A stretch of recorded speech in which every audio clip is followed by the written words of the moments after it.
I think there's been a disconnect in our food chain that people often don't understand what the process is that brings food to their table.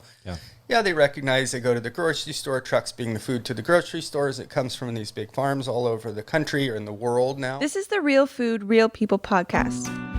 Have you ever tried or even heard of black garlic? It's something that we're going to actually taste on this episode as we talk with Ivan Sultan. He's a food entrepreneur. He's the creator of an energy bar called the Columbia Bar.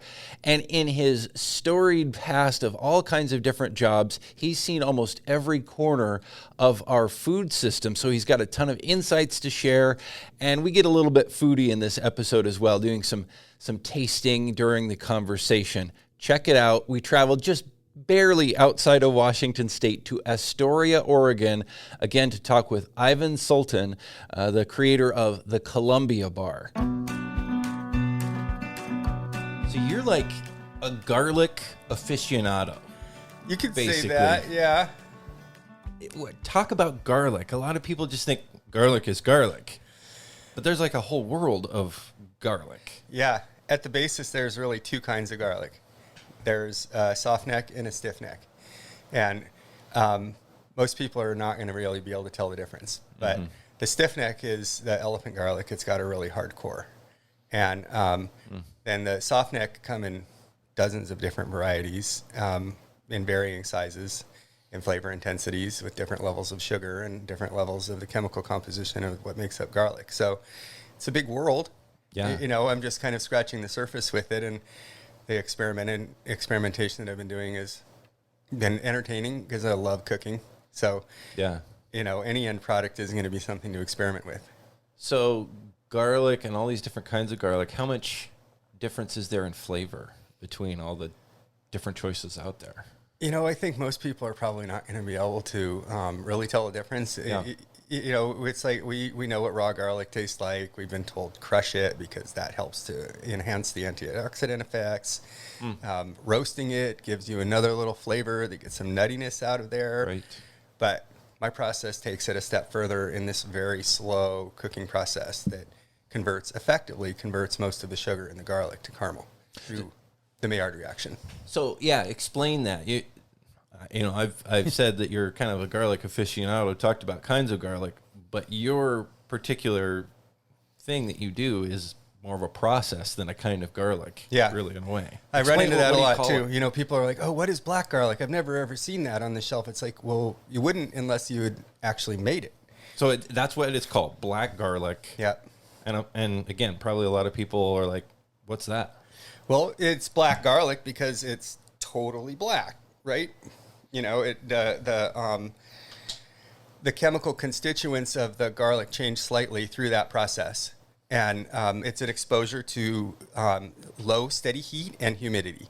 The humidity inside of the container is about 85%, and the temperature is right about 135 degrees. It stays that way for 8 days to 2 weeks. And you know, you can sort of think of it a little bit like putting something into a smoker. Yeah. You're going to have it in there for a long time, and that cooking process is going to allow the conversion of the proteins, or you know, the changes that take place in a cooking to happen very slowly. So you get a really almost craft product out of that process. Right. And I've had you know, blackened garlic from a number of different sources, and I find that it comes in a powder, it comes in a more dried format, it comes in a very wet format, and the garlic I produce can be spread on a piece of toast. It can quickly be blended into some butter to make a compounded butter. As a cooking ingredient, it just opens up the diversity of something that we've already been using for a long time.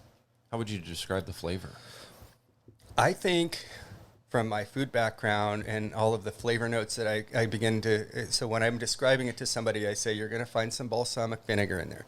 You're going to taste a little bit of tamarind and some fig and maybe chocolate and caramel as well. Some people say that, you know, right out of the gate, people say, ooh, sweet. Because their taste buds are recognizing something in that one of the chemical constituents is kicking off the taste buds that say sweet. And I'm a science geek at heart. Yeah. And just had the opportunity to do some training down in Corvallis at OSU. Oregon State University. I want to make sure I get that right. Or they'll kill you. Oh, yeah. One of the first questions I ever had when I moved to Oregon was beavers or ducks. I said, they're both really great animals. Wrong answer. I didn't know anything about the rivalry at that point. But, garlic has always been an element in my cooking, but it's never been like the star. And when you bring black garlic in, you're not going to create something that's wildly different. In fact, you're just going to enhance the flavor of the food you're cooking. And in that way, it's been kind of tucked into the foods that you're already eating in a restaurant because the chefs in America know about this stuff.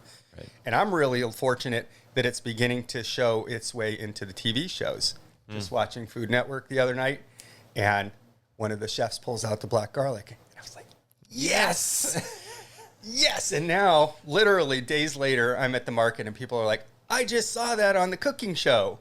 And I was like, thank you for the advertising. People are, they know, so now they know it's there, but they don't really know what it is. Right.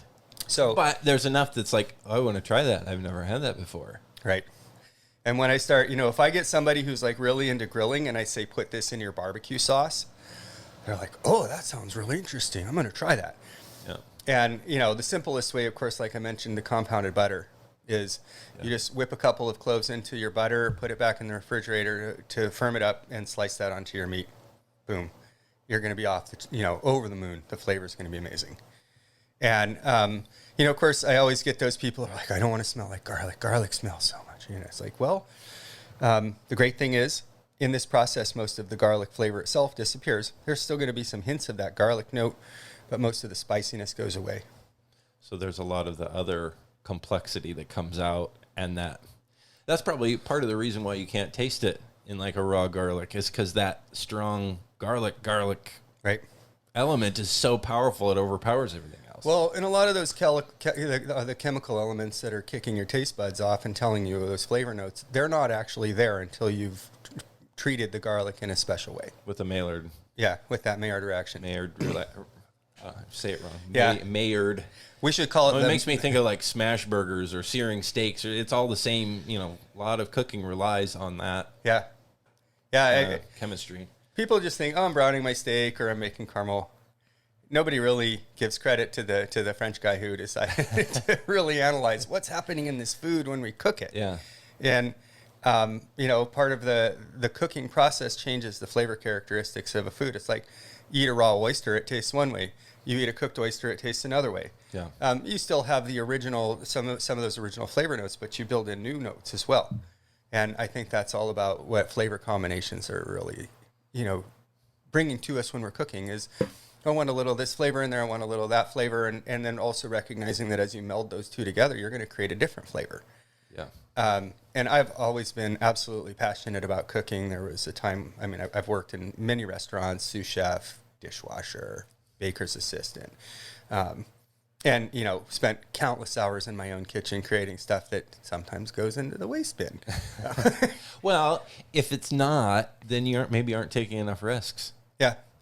Right? Yeah. And, You got to push the envelope. When I was married, my wife always used to joke that I could walk into an empty kitchen and make a 5-course meal. Wow. And I nod my head. I'm like, yeah. But I think sometimes you just have to look at the things that you've got available and say, how can those go together in a way that's really going to be entertaining for everybody? Totally. Especially for the taste buds. Yeah. That's also an antidote to food waste. Yeah. People get what they need, and then there's leftovers or something that they don't know how to use, and it goes to waste. Yeah. Like if you take what you have, you can make some really cool stuff. Yeah. Yeah, I just, as a kid, we were not allowed to leave food on our plate. Yeah. That was just... Me either. There was no such thing as food waste in our house. And, anything that was no longer edible went into our compost in the backyard. And that got turned into our garden, and we ate those nutrients again, exactly. On the next season. And I think so many people don't even have access to a space to garden anymore. Yeah.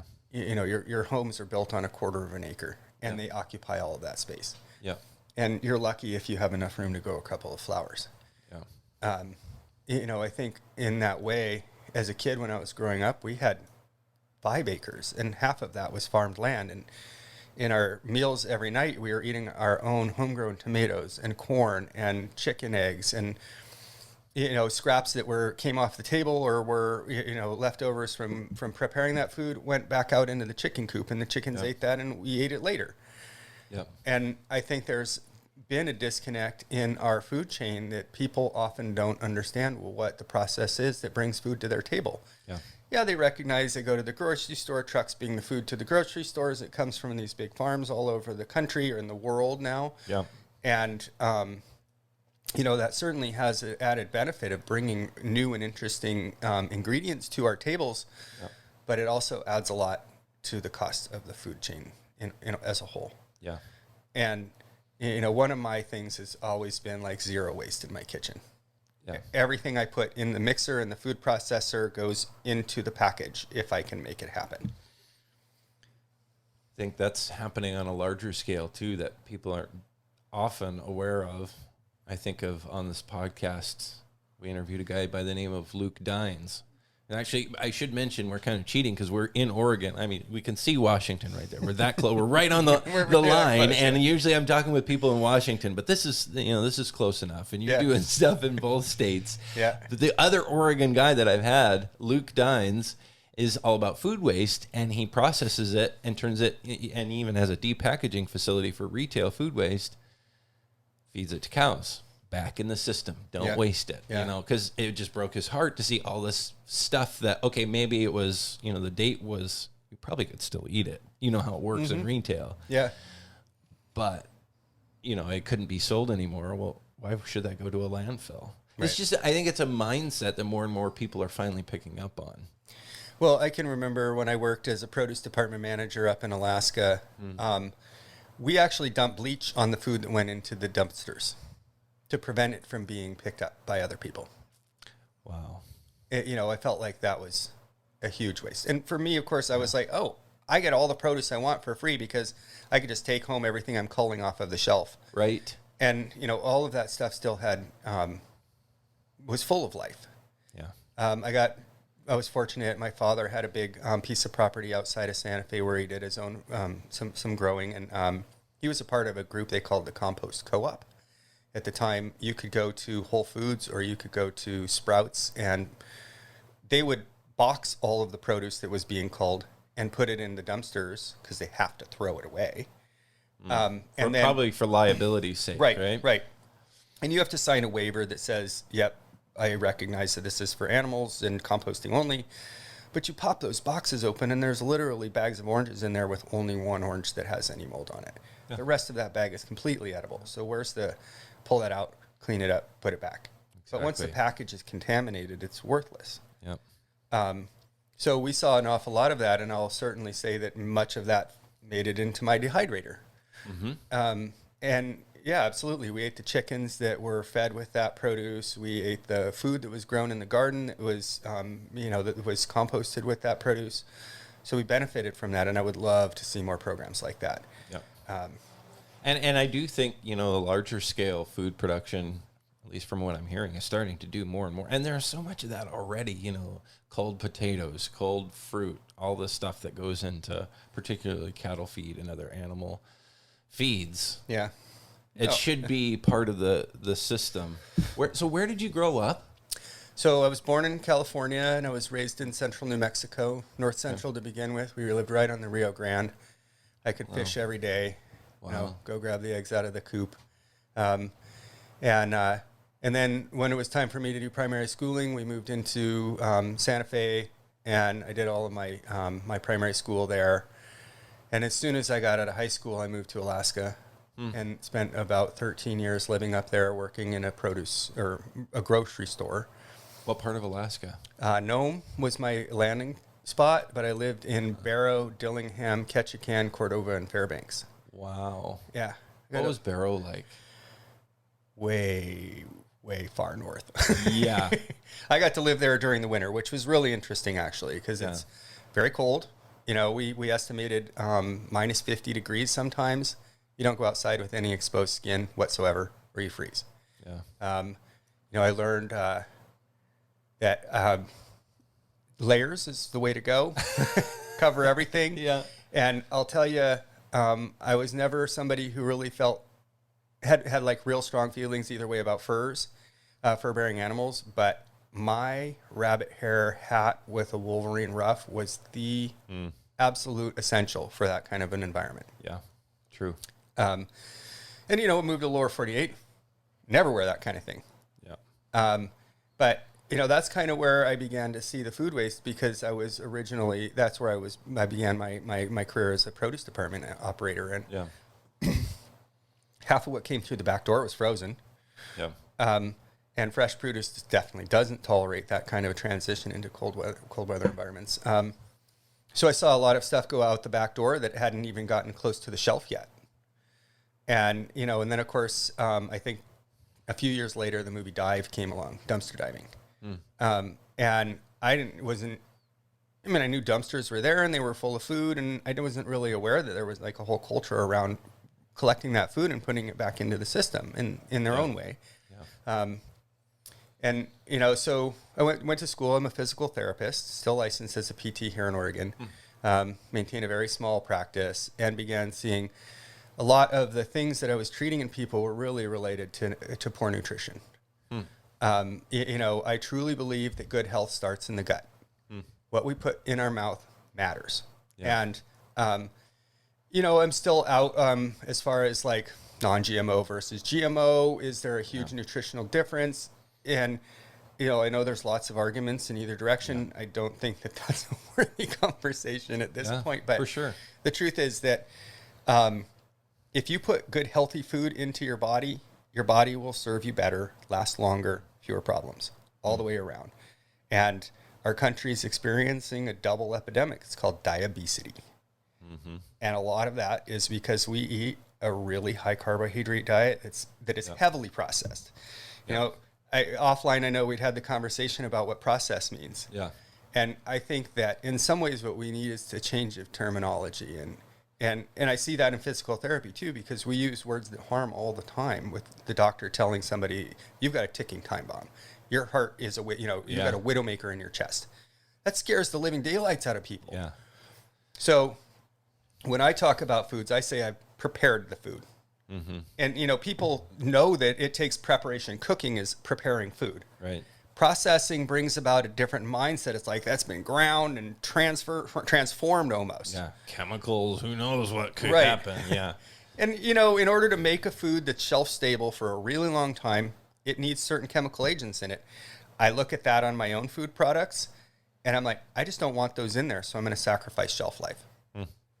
But I also create a product that's better when it's eaten fresh. Yeah. Everything is going to lose some of the essential oils that hit our taste buds and make things taste like lemons or like limes or whatever. Right. There's always an element of preparation that's going on in our food. A really quick break to say thank you to our sponsors for the Real Food, Real People podcast, making these conversations possible. Manny Insurance Group, for one, has been a faithful sponsor all along, very supportive, and we're supportive of what they do, which is helping you protect your family's financial future. If you think about it, that's what insurance is. If something goes wrong, it's there to catch you so it doesn't have to devastate you and your family's finances.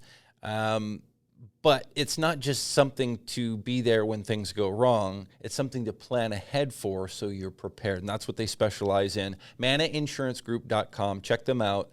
Also, Dairy Farmers of Washington supporting this podcast from the very beginning. We appreciate what they're doing to share stories of real Washington dairy, the dairy products, how the farms work, and the real people behind the dairy food, the milk, cheese, ice cream, yogurt, and the list goes on of all the stuff that's produced here in Washington State, one of the best places in the world to do so. You can check them out at wadairy.org. Again, Dairy Farmers of Washington supporting us here on the Real Food, Real People podcast. Now we get back to our conversation just barely outside of Washington State in Astoria, Oregon with Ivan Sultan. So back to your history. How did you get into all this like foodie stuff, really, from produce manager to becoming basically like a chef in a lot of ways? You know, the first thing I ever cooked was eggs, and it was when I could just reach over the edge of the stove. Yeah. And you know, then that turned into, I fell into baking, and I was doing cakes for my family friends when they were having events, and started doing some of the cooking for the family at a young age. And then once I moved out on my own, it was like, how do you make a bowl of ramen really good? You know, pull that package off, but now you've just got some noodles in this flavor packet. You can make that better by putting in fresh produce, some kind of protein, and all of a sudden you have a meal that actually is going to benefit your body to some degree. Yeah, those noodles, questionable, but I learned that later. Yeah. So all the way around, I've done lots of time in the kitchen. I worked for a couple of years as a baker's assistant. Early in the morning, I'd get in and prep everything, and we'd spend the morning baking. I've bussed tables, I've washed dishes, I've spent time in really fancy kitchens. One of my first bussing jobs was in a restaurant called the Santa Cafe. A single entree there was probably $25 or $30. That didn't include everything else that came with it. You know, it was a full. It was a wonderful place. And that was probably a while ago. Yeah, I can't even imagine what the prices would be in that restaurant now. Yeah, right? I don't even think I could afford to step through the door. But it was a fancy restaurant. We had one of the best chefs in Santa Fe, and just the food that came out of the kitchen really blew me away. And a lot of the food that they were serving was stuff that was brought in from local farmers. They were one of the first places I worked where I became aware that they were buying their beef and their chicken from people who are raising that right up the road in the Embudo River Valley, you know, in Dixon, Embudo area along the Rio Grande. And a lot of the produce was also brought in from that same area. So it was really great to see things that were grown right in our region that were served on the plate. And the truth is that very few people who came through the door were even aware of that. It was before restaurants started letting people know, you know, Nyman beef is like a huge thing in the Northwest, Pacific Northwest. Everybody knows what Nyman is. Yeah. So I, took that passion, of course, into my own kitchen, and have always enjoyed entertaining people and wowing them with the food flavors that I can put on their plate. So then you were an actual sous chef at one point in a kitchen. Where was that? I worked as a sous chef at a small kitchen in Santa Fe. Part of being the baker's assistant transformed into into being the sous chef. We didn't actually have a chef in the kitchen, so I was really basically a prep cook and right. And so I was responsible for all the prep that went into the product that we were producing. At the time, it was 20 different varieties of fresh croissant. It's a lot. Yeah, they were stuffed with everything: meat, cheese, fruit. Delicious. Yeah. And we were also the only restaurant in the town to have an espresso machine. So my morning cup of coffee was a quad shot latte or a mocha. Oof. And I was wide awake for the rest of the morning. Yeah, you were.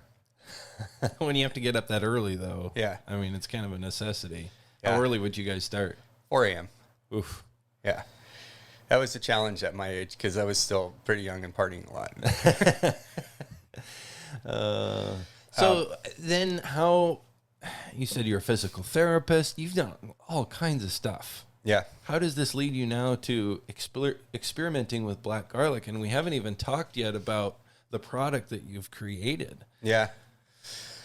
So, let's see. I'm thinking 11 years ago, while I was still managing the rehab department here in Astoria, I started making snack bars in my kitchen. And I'll tell you, I have eaten pretty much every snack bar on the shelf. Most of them belong in the candy aisle. Mm-hmm. With the volume of carbohydrates and the fact that many of them are packed or, they're enrobed in chocolate or something along those lines. And the term healthy has been, I think, taken out of context with a lot of stuff. Yeah. So I just went into my cabinet and started pulling ingredients out and said, they put nuts in there. They put some seeds. Here's some chia, little fruit, put it all together, used my mixer, took it to work and started sharing it with my colleagues. They were my test market. And, people are like, oh, this is really good. The chia is great and crispy, but it gets stuck in my teeth. So that kind of could I modify that to make it work, or do I just throw it out? Yep. And, I will shamelessly say that I copied Lara Bar's lemon recipe. I pulled all the stuff out and I was like, okay, she's got cashews, she's got dates, she's got lemon in there. Pretty simple. How do I make that good? I love Lara Bar. Don't get me wrong, but I want a snack bar that tastes like lemon, not like cashews. And I love cashews raw as well. Yeah. But bring these flavors together. How do I get that lemon flavor so intense that there's no doubt what it is? Yeah.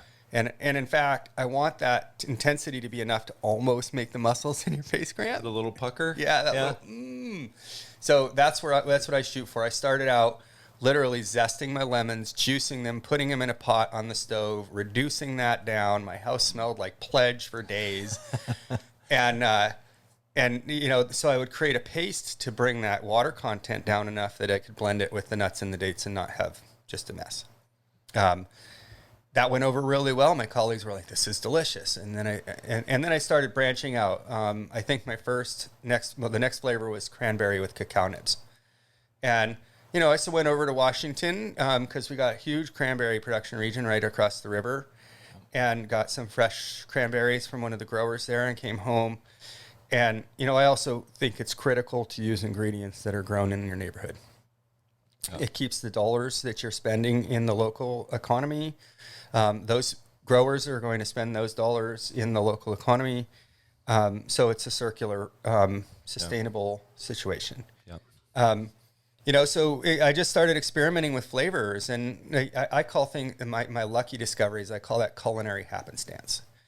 I was doing key limes. You know how tiny those things are. Yeah. I was zesting them and juicing them. My hands were like cramped like a claw. How many 100 key limes does it take to? A lot. Yeah. So I cooked those down too. I blend them in, and it was a brighter flavor, definitely more tart. And so I started shopping to see if I could find a powdered variation, something that was already dried. And I found black lime. I was like, what is this stuff? I've never even heard of it. How come I've never heard of this ingredient? And I did some research. I discovered that it's called Lumi Basra or Numi Basra in the Indian or the Middle Eastern cooking traditions. It's used as a after dinner tea, and it's used, the limes whole go into like stews and sauces and stuff like that to add that element of tartness. What I like to say is that it's actually kind of a smoky tartness, because I blanched the Persian limes in salt water and I put them in a slow cooker on warm until they dry out completely. And they blacken during that time. Interesting. And it almost it does truly create a different tasting experience than what you would expect from a fresh lime. So then I was like, I like that, but it needs something else. So I put in a little bit of pure orange oil, and it definitely got that sweeter note to finish. And I was pretty happy how that came out. And then I discovered black garlic. And I'm like, black garlic's got to go with everything, right? It's not really true. Definitely don't put it in your coffee. But because I've already tried that for you. I'll trust you on that one. Yeah. And so I've just recently learned that when you're creating a label, if you put less than 2% of something into by weight, you don't have to declare that on the label. So I put a very small amount of black garlic into my black lime snacks, and it transformed the flavor instantly. I was amazed. The orange note became much more definitive, and the overall just like flavor experience in your mouth was more whole, I guess would be a way to describe it. It's like now you've got the clearer note of the lime with that darkened flavor, and the dates, you really can feel, taste the flavor of those dates, and a little bit of umami, which Americans are only just learning about, right? Right. It's like, I think they call it the seventh flavor or something like that. Yeah. And so black garlic, in general, I would say is basically just an umami delivery vehicle. And bringing it into, I'm also fortunate. I work in a kitchen with two other cooks who are very talented. And so they're now my test bed. It's like, what do you think about this little variation? And, when I put the black garlic in there, people were just like, oh my goodness, this is amazing. Awesome. So now there's a little bit of that, a hint of that. And then the matcha tea flavor. Oh, that one's black lime. Matcha's, I use a culinary grade organic green tea that's sourced through a vendor in Portland who imports directly from Uji in Japan, which is well known for shade grown green tea. And I think it's one of the highest quality green teas I've ever had. I get it about as fresh as one can manage an imported product. Wow. I'll admit it's not cheap, but I also think that the quality is worth it. And I brought some flavor notes into that with whole lemon and pure vanilla powder. So it's a little bit sweeter. A lot of people taste green tea and they're like, oh, that tastes like earth or dirt or grass. It's like, well, yeah, it does taste a little earthy. But it also has these bright citrus notes. And now because of the vanilla, it's also got some sweet notes. And a familiar note too, right? Vanilla is very common in most people's kitchens, and they're going to notice that. And I've had people who tell me they don't like matcha tea who love my snacks. So that's been the passion of mine, and that's where I started, is making the snack bars, and then the black garlic came up in the process because I also love fermentation. And I think we're beginning to learn that fermented foods are good. Everybody's always known sauerkraut. It's like, oh yeah, that's really good on a hot dog. But there's also lots of applications for it. And fermented foods bring live probiotics into our body, which goes back to that gut thing. And, I've heard black garlic referred to as fermented, but technically it's not. There's no real lactobacillus ferment happening inside of that environment because 135 degrees is too hot for the lacto ferment to happen. So yeah, it's just this cascade of the Maillard reaction that brings that finished product to the shelf for people. I've been really fortunate. Astoria is a pretty small community, very devoted to the local producers, growers, farmers, and so I've really benefited from that. People are interested in seeing local people put their stuff on the shelf. Yeah. How much are you able to source your ingredients from here in Oregon or Washington? When I think sourcing, I think, am I purchasing that product from a locally based company? And when I think regional, I think, of course, immediately regional means Washington, Oregon. Yeah. But regional, I think, also can have a larger meaning in, like, Montana's a big garlic producing region. And should I start looking for a grower in Montana who could potentially grow everything that I need? Of course, that adds the element of distribution and the cost of bringing that product from Montana to Oregon. When I return to producing snack bars that have berries in them, I will absolutely source the cranberries and the blueberries from local sources. There's an outfit called Wilderness Poet that is a distributor for regionally grown produce and fruits, dried fruits particularly, are the thing I'm after there. Obviously, cashews are not grown in the U.S. Right. And we just don't have the environment for that. Dates also not grown in the U.S. And again, probably not something that would be. I suppose California might have an environment for that, but they're deep into other things, and they have a water shortage. So I try to keep, like, my labels are printed here in Oregon. My production equipment is purchased through Oregon-based companies. The commercial kitchen that we built in Seaside is designed as an operation that will lead towards more sustainable products that are made in made in Oregon from hopefully Oregon-based or Washington-based products. We're not at a stage yet where we're going to invite other cooks into our kitchen because we have limited space. But once we get to that stage, myself and a couple of the other people who are working there will be able to help mentor folks who are interested in bringing food product to the market.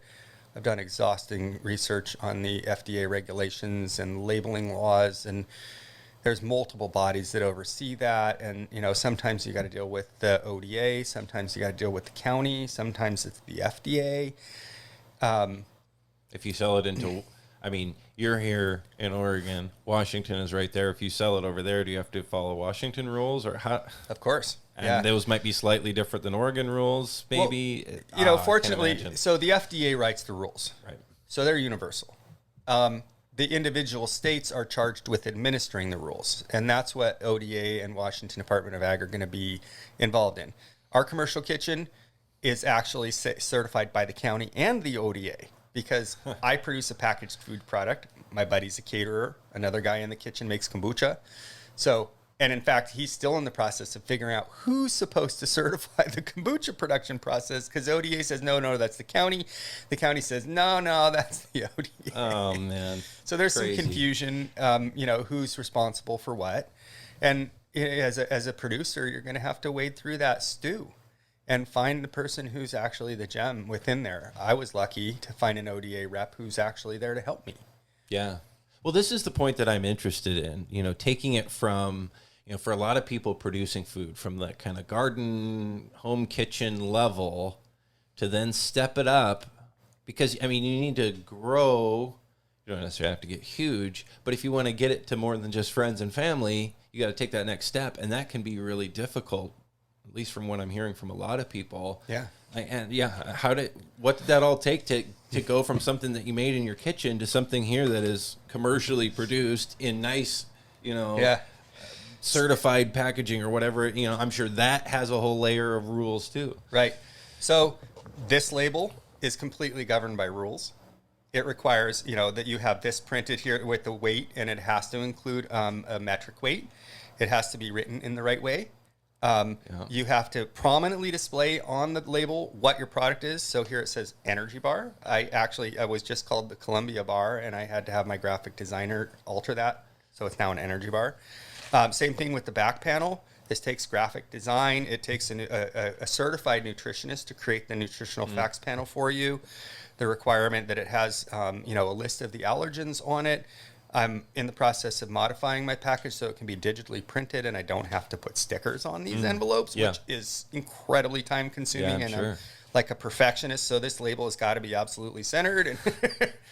And that drives me bonkers. I'm so excited to get away from that. Everything's got to be packaged with a lot number I use a best by date because it's not truly an expiration date in my mind. I don't want you to eat this food after this date because it's not going to taste the way that I want you to taste it. Right. It may not be harmful. No, there's very little likelihood, not in as fact. good. Yeah. Most people don't know what water activity is. Water activity is a measure between 0 and 1 of how much water is available in your food product for bioactivity. So if I had bacteria in here, is there enough water for them to have sustainable growth to a place where it would produce a toxin that might be dangerous for human consumption? Right. I'm lucky that my process is actually producing something that hits like 0.4, 0.5, which is right in the sweet zone. And the other side of that was I really wanted a snack bar that didn't require a bottle of water to eat it. You get up on the trail, you're probably carrying water with you, but if you throw something in your mouth and we won't mention that first one out the gate, but the one you had to keep like under your arm or in your pants just to keep it soft enough to chew on. I ate hundreds of those when I was a kid growing up. It was the ski food. Yep. And I was absolutely blown away when Cliff Bar came out with their product. It was revolutionary. And, I think in some ways Larabar was like that too. Yeah. I'd say less so for something like Kind. I don't have anything particularly against the product except that it's made with corn syrup. Yeah. And I don't believe that kind of thing belongs in any of our food. It's just been, it's really, like I'll tell you, like the package, I wanted my package to be as natural and potentially as compostable as possible. The craft envelope, this white paper envelope, turns out absolutely not recyclable because this PLA liner, which keeps your food fresh and safe, is bonded to the paper and it can't be removed in any cheap and inexpensive way. The other thing I discovered, which it didn't even occur to me, is that this package can't get wet because the paper breaks down. Right. So, I'm moving to a compostable package within the next couple of months. It's been a challenge because, I got a graphic designer who I'm the first food product he's ever worked on. Now he's got some experience. He's got some new food product clients. Nice. And So he knows the game. he's beginning to know the game, right? He still, hits me up. Oh, Ivan, what am I supposed to do with this? It's like, yeah, that goes right there. Yeah. And then there's different things that you don't really think about. That product has to be impulse sealed with a heat sealer. I chose to put a hang hole in my package because I want my vendors to display it prominently. Didn't even think until I spoke to the grocery manager. I was like, I'd really like to be on an end cap, like right here with all these other snack foods. He's like, Ivan, nobody buys that stuff. They don't even see it. He said, you need to be on the shelf with the rest of the snack bars. He was right. He's the merchandiser. He knows exactly where the product should go. Of course, COVID changed how us local food producers were able to market our products. Prior to, I was spending, a couple of days a week in different retail outlets demoing my products. Right. And you couldn't do that. Instantly shut down. Yeah. And, that's part of the reason why the farmer's market became my most recent and now my strongest outlet is people want to try the things that are available. Right. Very few people are randomly going to select a snack bar off of the shelf and say, oh, this might be interesting. They're going to go with the one they already know, is interesting and tasty. And I had one woman, I was shopping at the local co-op where they sell my product, and a lady came and she said, I really like your product because I can see it. Mm-hmm. It's like, okay, so my new... a lot of other bars are in a wrapper that you can't see through. Right. Yeah, true. And you can reseal the pouch. So... you got a dog in the car, you can put it back in your bag without getting hair in your food. Totally. You don't want to eat the whole thing while you're on a hike, zipper the pouch. It's still good to go. Yeah. So the new envelope is going to be the same style, but it'll be made from a compostable material. Now, I don't know, in fact, if Oregon has the ability to compost that or not. Right. But I'm still moving trying. in that direction is probably the right thing to do anyway. Right. So it's this process of getting a bit bigger to kind of get like a boat getting up on a plane. I would think with a business like this, are you up on a plane yet? Or are you feeling like you just have to push? Because, it's like you see these things and they go and then all of a sudden they take off. Yeah. What's taking off for you, I guess, would be the question. I think part of what I definitely feel like I'm getting more traction. Yeah. I have been, encouraging people to shop through my website, but I still have to charge them shipping, and that's a real doubt. I mean, Amazon has made people believe that shipping doesn't cost anything. What Amazon isn't telling everybody is that the people who are selling you the product, me as the vendor, that's what I pay the shipping. Yeah. So when they send me my monthly check or whatever it is, they've deducted all of the shipping charges that have allowed the consumer to pay nothing for that. So it's all baked into what people pay. Yeah. And I think a lot of times that's actually an easier pill to swallow when you don't see all of the different charges that go into it. It's like, yep, I'm buying a $10 product that's going to cost me $10 in shipping. Do I really want to pay $1 in shipping for every dollar I'm spending? No, probably not. But if they just tell you it's a $20 product, you pay it and think, well, it's a $20 product and I got free shipping. Yep, exactly. It's exactly what's going on. And I do think that people need to know that shipping is not going away. In fact, if you've noticed on the grocery shelf, everything's costing more because it's costing more to get it to us because the cost of fuel's up. Just in the last 6 months, I've seen the cost of cashews and dates double. Wow. And where are they coming from? Generally, where are those? Well, fortunately, the dates come from California. Oh, they do. Okay, nice. My cashews, they come from Tunisia. Okay. By way of an American candy company. Right. And the green tea comes all the way from Japan. So, I guess you could call me an international food producer. Well, you have those international ingredients, but then you also have the local ingredients. And I think that's a nice fusion. We're bringing international flavors together with local produced products and really making something I believe that's going to be sustainable. My hope is that we at least begin to see some downward slope in that, in the overall cost. For sure. When I purchase supplies from a Portland distributor, it's like do I pay to have them bring it to me, or do I just run into Portland real quick and get it? And, oftentimes I'm a little, I tend to be,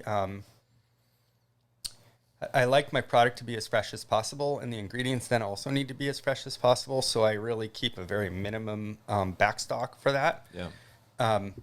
And that way I'm always rotating, but it also means I'm either always ordering or I am often running into Portland at the last minute to pick up something that I need. Yeah. Which I don't have any pros and cons, right? Yeah. I'd love to see an operation like Beeline. Are you familiar with Beeline? Mm-mm.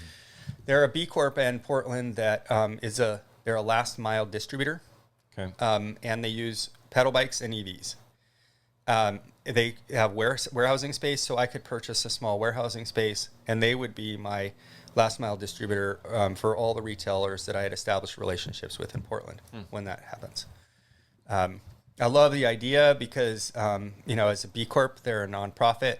They're feeding that back into the local economy. Yeah. And they're providing a sustainable location for people like me who are only going to have 20 cases of product at any given time on hand for my retailers in that area. And when a retailer calls me and orders something, I just send a message to Beeline and say, Hawthorne Grocery just ordered 2 boxes of black lime. And they carry it there in a green way. Nice.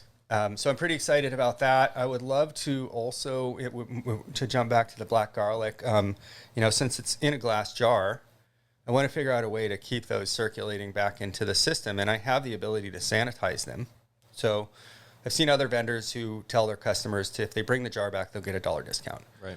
Which it's effectively the cost of the jar. So yeah, I think it's probably a worthwhile thing to do. I don't know that I can really reuse those to actually repackage the black garlic, but at least I'm getting the jars back out of the system, and I can find a second life for them.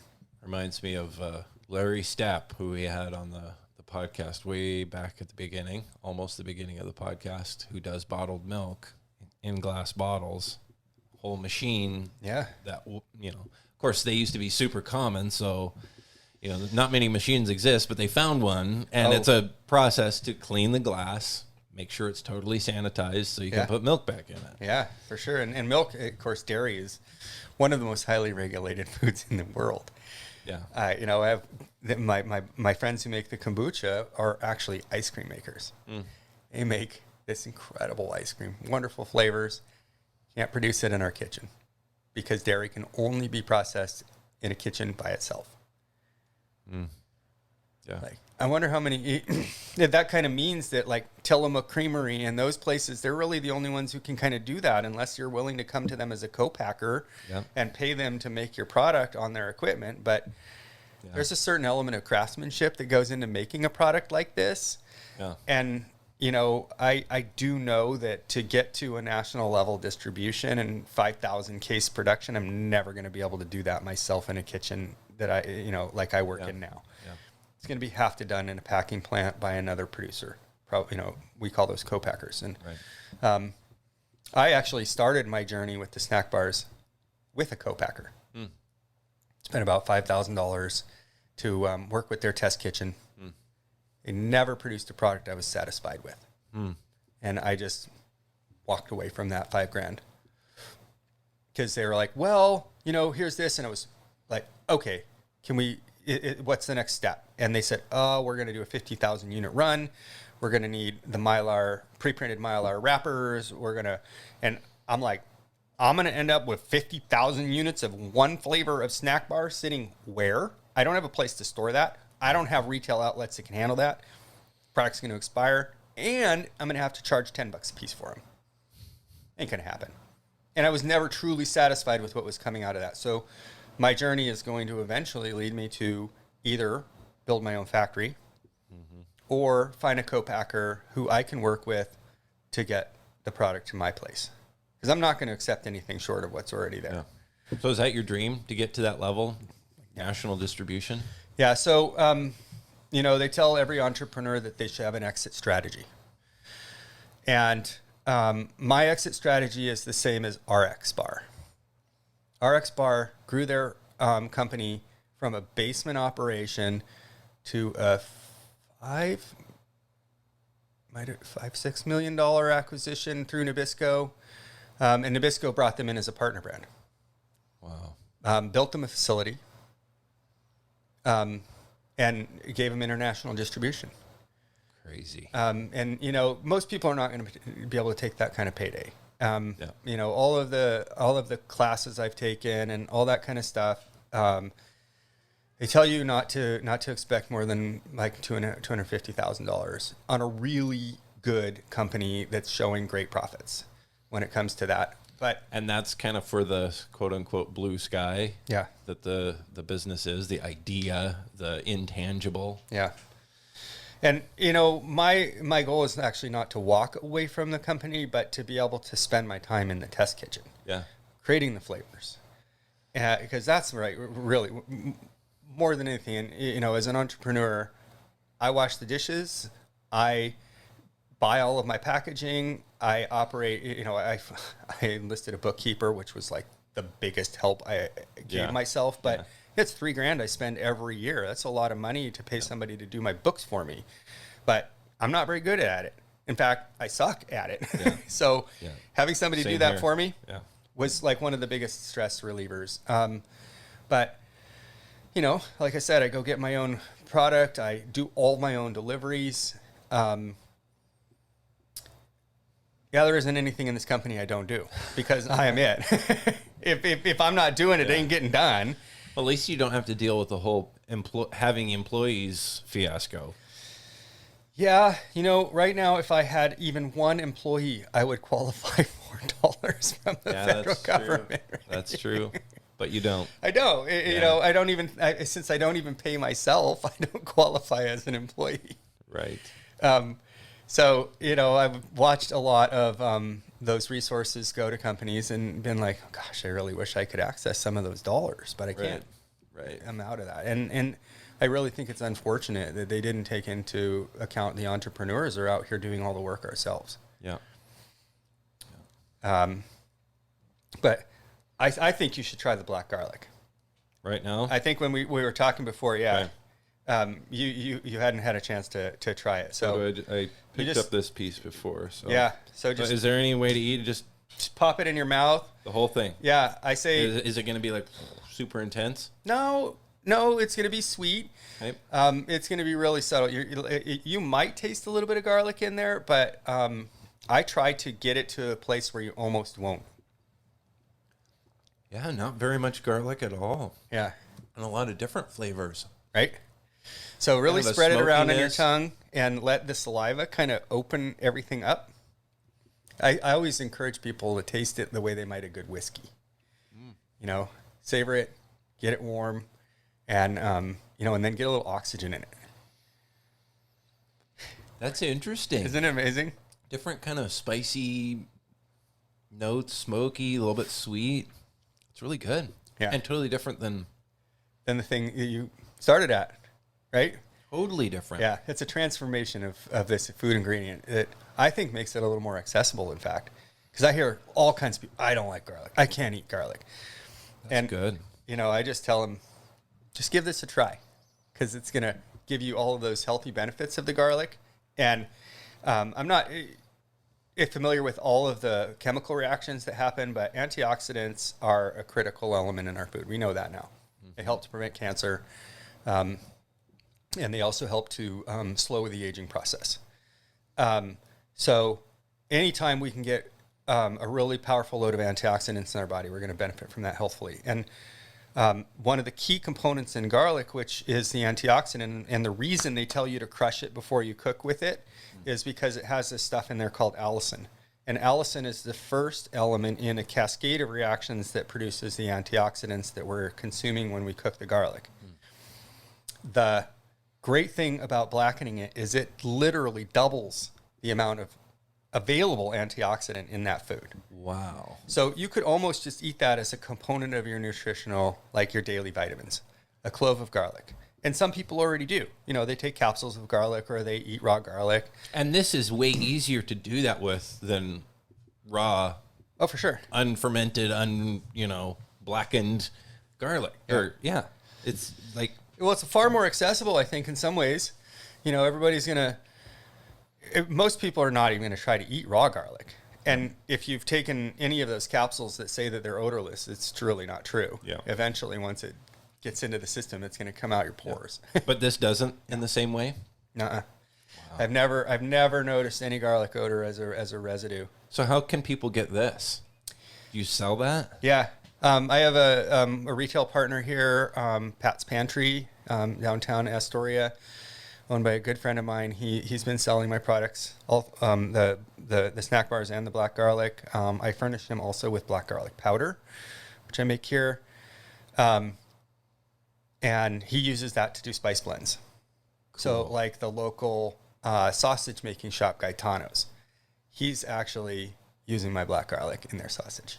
Crazy. Or, he's furnishing the product that they use to make their sausage.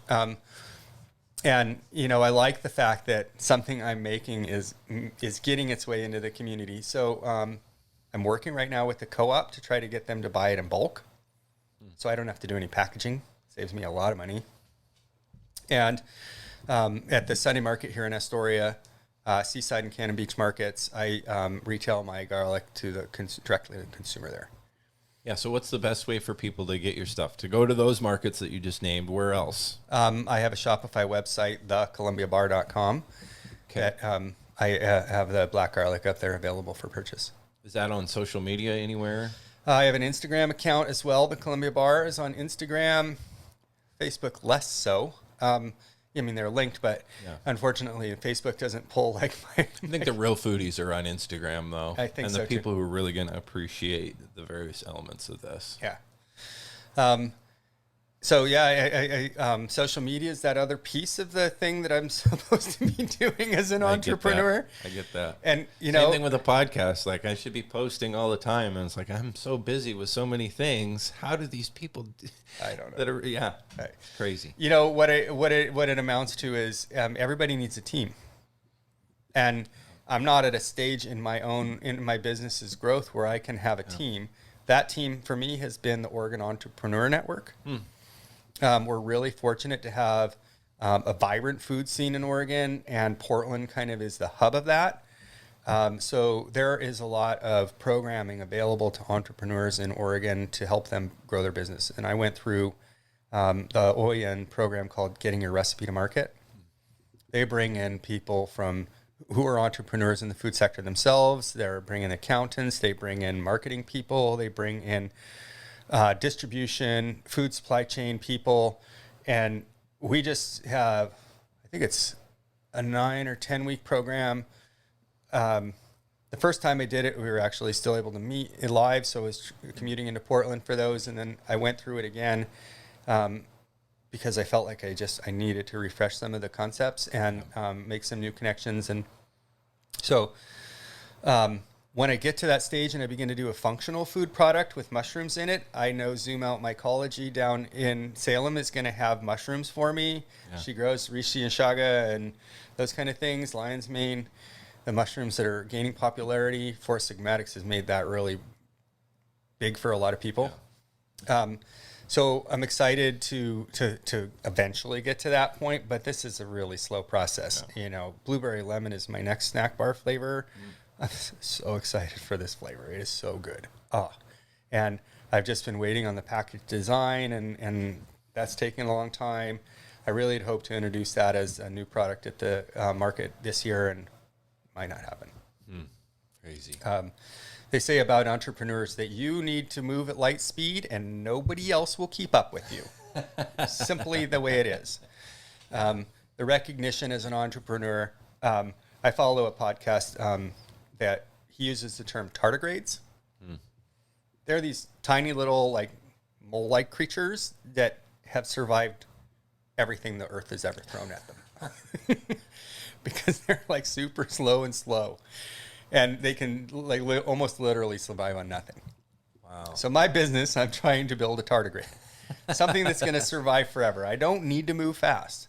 Yeah. I need to move at a slow and steady pace that's going to win the race. That old turtle concept.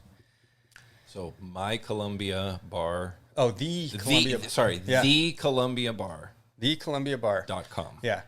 I mean, we're sitting here looking over the beautiful Columbia River, and just a couple miles away is one of the most dangerous river bars in the world, the Columbia Bar. That's what I'm named after. So you're the Columbia Bar. I am the Columbia Bar, and my son tells me in my SEO I need to basically build a hidden page that has everything I can think about that references the river. The Columbia Bar, the Columbia River, and so, so when people are searching for the Columbia Bar, instead of getting the river bar and the bar pilots and those kind of things as their first Google search result, I'll come up there. Nice. So, I'm learning. I mean, I knew nothing about SEO until I started building my own website. And now I'm like, how does that work still? Search terms that are most popular. Google keeps popping up a message and saying, your items are not listed in our, search engine because you don't meet the SEO requirements. I'm like, okay, got on the phone with somebody. Oh, everything looks fine here. Flip the switch. Now I'm in, Google, and then the next week I get another email. They analyze my site. Still not good at them. Google. You wonder how much, I mean, I know a lot of that is real, but how much of it is also a game to get you to spend more money? That's the cynic in me, I'm pretty cynical too when it comes to that kind of thing. And, it's like every turn seems to cost a little bit more money. I had a really almost a foolish and somewhat self-induced challenge came up early in the season. I was using a large KitchenAid mixer food processor. And, so I had everything in the hopper. I went to put the blade in there. I recognized that the blade didn't seat all the way, but somehow I thought it might finish its settling in the process once it was on. I overheated the drive shaft and it melted to the blade housing. Brutal. So I'm running around like a chicken with my head cut off, trying to figure out how. I go to Freddy's, I buy a little KitchenAid, destroyed it, literally in 10 minutes. Went back to Freddy's, this thing broke. Got another one. And that's how I was processing my product for a little while. Wow. By breaking KitchenAid mixers because they're worthless pieces of junk. Wow. And, so I went into Rose's Equipment in Portland. I was like, hey, you guys, I need a good mixer. Food processor, I'm sorry. And, that was $3,000 I didn't have to spend, but I had to. Right. Because that was the only way I was going to get back to actually making something. And now, of course, I have a much better food processor that's going to last me forever if I take care of it. And right. The next stage will be to upgrade to a mixer and then eventually to the vertical cutter mixer. I was lucky enough to listen to Laura American do her podcast a couple of years ago. And curiously enough, we both have followed a really similar track. She was a healthcare practitioner, making snack bars at home, bringing them to her, to her colleagues. Yeah. Boom, boom, boom. She took a $75,000 loan from her father to buy the vertical cutter mixer, and it just transformed her business. I didn't even know a piece of equipment existed that could do both cutting and mixing until I heard that podcast. And I'm like, thank you, Laura. You've given me everything, truly. And, I just hope to one day have that sort of a similar experience with her. She is like the chief director for product development, but she also sold into a much larger food corporation. Right. And I, there's been times, I guess, when, to think in terms of the brewing industry, when 10 barrels sold, the community just came out and was like, you sold out, yada, yada, you're going to destroy your product. And what they stepped into was a relationship that allowed them to grow their business. I think, that can really go either way. Yeah. I can actually make something better or worse, depending on what happens. Right. How it's controlled. I think if you are able to retain creative control in that process, in that sellout, right. It's not a sellout. It's a recovery of all of the effort, the years that you've put into that company. Yeah. Totally. I have countless hours of lost sleep and time in the kitchen, sweating. We don't have air conditioning in our kitchen. And as an ODA kitchen, we're not allowed to have the door open during production. Right. So, it can be pretty... Follow the rules. Right. Sweating your brains out, probably. Yeah. I have to put a little trough underneath my face so sweat doesn't drip down onto the counters. No, I'm facetiously kind of joking, but it's true. It's a lot of work. Being an entrepreneur is not easy. And, the way our food system is built, it makes it really challenging as an individual to come in. I was listening to a news story about why we're experiencing meat shortages in our country. Yep. And it comes down to how the distribution was built around the meat packing companies back in the day when the mafia controlled it all. And, now we have these distributors that can tell the local farmers, you are not allowed to sell your meat to that market, because if you do, we won't sell them any of the other products that we sell them. When I heard this Montana farmer, he was lucky that his daughter had some skill and she was able to build a website for them and transform their businesses to an online retail. But most people don't think about buying meat products through the internet. Yep.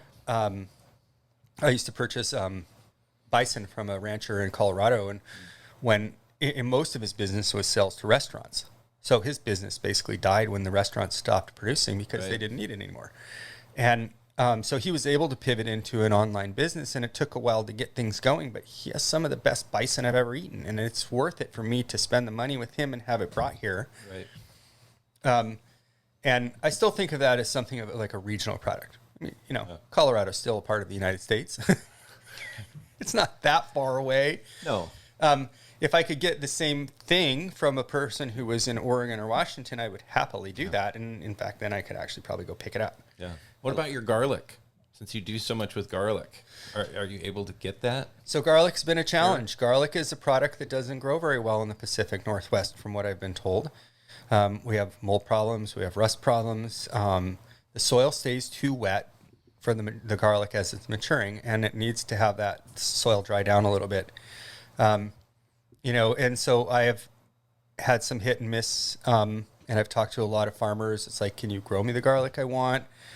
And, I get that same conversation around yes, no, maybe, can't guarantee product. And so at this point, I purchase my garlic through a Portland distributor, and I'm kind of beholden to wherever they get it from. Maybe it comes from California. Maybe it comes from Mexico. I don't know until it arrives here. And you had a local source, though, right? That had trouble. Yeah. So anybody who's been into the southwest part of Washington would know Long Beach, Ocean Park area, and there's an awful lot. In fact, they host a garlic festival up there. So there's a lot of people there who have grown garlic. Keyword there is have. Really? When I bought the garlic from her a couple months ago, I was able to get 5 pounds of this really beautiful organic, purple garlic. And she was like, that's really the last I can get for you. I'm not growing garlic again. And I just keep hearing that over and over again. I'm not. Why? It's just too costly, too much, time invested in a product that is not 100%. Maybe you'll get a crop, maybe you won't. Yep. Yeah. Crazy. And farmers can't afford to have, land that is planted and not producing money. Because all those little green things that grow up, they're really dollar bills. Totally true. And, all these farms need to have, many of them have built their own CSAs so that they can get a more steady and certain form, income. But those people aren't used to buying their food like that. And, what do you do when you suddenly have a whole grocery bag full of produce and some of it is stuff you don't even know what it is? I think it works for some people, not for others, but it's certainly, I don't think, a system that can grow to be the lion's share of food distribution. It just isn't going to work, which is a shame because it would be cool if that kind of thing could work. Yeah. So, what I do is I try as hard as I can to, and I don't package my product saying that it's organic because I can't guarantee that. And I don't have any way of verifying that, especially with a small farmer. Right. I look for growers who are growing in, with practices consistent with good land management. Yep. Those practices are going to create sustainable food production out of their land for decades. And it's the way the farmers used to do it until Big Ag came in and said, we're going to grow 200,000 acres of one crop. And it's going to be corn or wheat or soybean or something like that. And in order to grow like that, you have to fertilize the land in a different way. You can't do it the traditional method because it's just too time consuming and costly. Of course, yes, we have cattle farms all over the place, and you just take that manure and dump it in the ground. One of my good friends over in Washington is an advocate of biochar farming, which I knew nothing about until I talked to her or him. And, now it's like, oh, it's a really interesting thing. That's how the forest does it. Yeah. You have a little burn, everything gets kind of broken down to... Because carbon content in your soil is a huge definer of soil health, right? It's also a great way to store carbon. Yep. Hey. Win-win. Right? We need one of those machines that pulls the carbon out of the air and just turns it right into biochar. There we go. We just have these big old bags that'll suck the carbon into a bag, and we'll sell that to the farmers. Sadly, it would probably take so much carbon to make it consume that. Yeah. You wonder if it would be a net. I heard something like it might be Japan, where they have these, they make diamonds out of smog.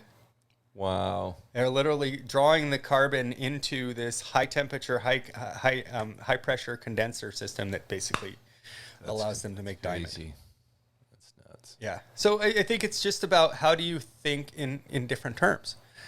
It may not necessarily be a different solution. It just means a different way of approaching a problem. And, tradition is so strong in our country that I think sometimes that steps in the way of progress. Tradition's great. I mean, we all live on it. It's what we do every year, why we celebrate Christmas and Thanksgiving and birthdays. Those are traditions. But a balance, though, with Right. not being stuck in a rut. Right. Yeah. You need to be able to see the other side of that valley and say, oh, the grass is greener over there. Well, thank you for sharing your story Absolutely. with us here. And again, thecolumbiabar.com. Yeah. And at thecolumbiabar on Instagram. Yes, sir. Where people can check it out. Yeah. Thanks for having me here. Hey, thank you for coming down. I'm super excited to have you here as well. This is the Real Food, Real People podcast. These are the stories of the people who grow your food.